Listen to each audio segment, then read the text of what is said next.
Hello, ladies and gentlemen. Welcome back to the Psychiatry Clinical Cases. Thank you for joining us for case number 4. This is a very interesting case. I'm sure all of you will be able to recognize it. As you all know, we get all our cases from the DSM-5 Clinical Cases book, edited by John W. Barnhill.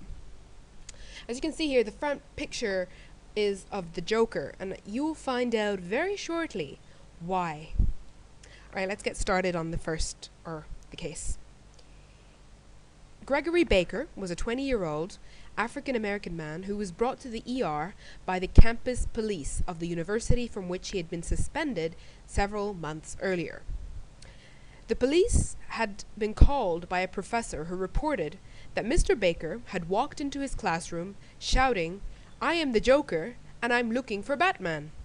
When Mr. Baker refused to leave the class, the professor called security. Okay, so got someone here who thinks he's the Joker, or he could be messing around. Let's find out.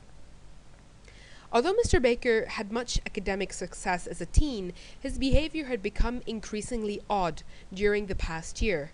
He quit seeing his friends and spent most of his time lying in bed staring at the ceiling. He lived with several family members but rarely spoke to any of them. He had been suspended from college because of lack of attendance. His sister said that she had recurrently seen him mumbling quietly to himself and noted that he would sometimes, at night, stand on the roof of their home and wave his arms as if he were conducting a symphony. He denied having any intention of jumping from the roof or having any thoughts of self-harm, but he claimed that he felt liberated and in tune with the music when he was on the roof. Is there music on the roof? Interesting. Although his father and sister had tried to encourage him to see someone at the university's student health office, Mr. Baker had never seen a psychiatrist and had no prior hospitalizations. During the prior several months, Mr. Baker had become increasingly preoccupied with a female friend, Anne, who lived down the street. While he insisted to his family that they were engaged, Anne told Mr. Baker's sister that they had hardly ever spoken and certainly not dating. Mr. Baker's sister also reported that he had written many letters to Anne but never mailed them. Instead, they just accumulated on his desk. His family said that they had never known him to use illicit substances or alcohol, and his toxicological screen was negative.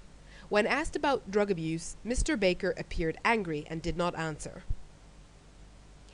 On examination in the ER, Mr. Baker was a well-groomed young man who was generally uncooperative.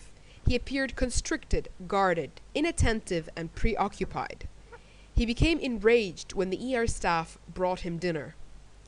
He loudly insisted that all of the hospital's food was poisoned and that he would only drink a specific type of bottled water.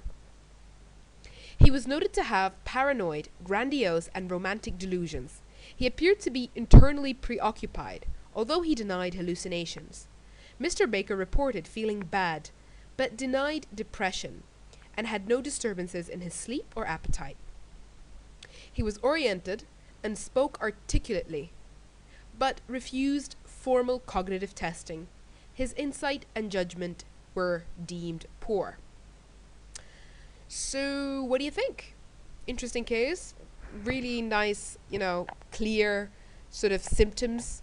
What do you think? Share your answers in the comment section below, and very, very soon I'll post up the answers with the DSM criteria and interesting comments or any discussions.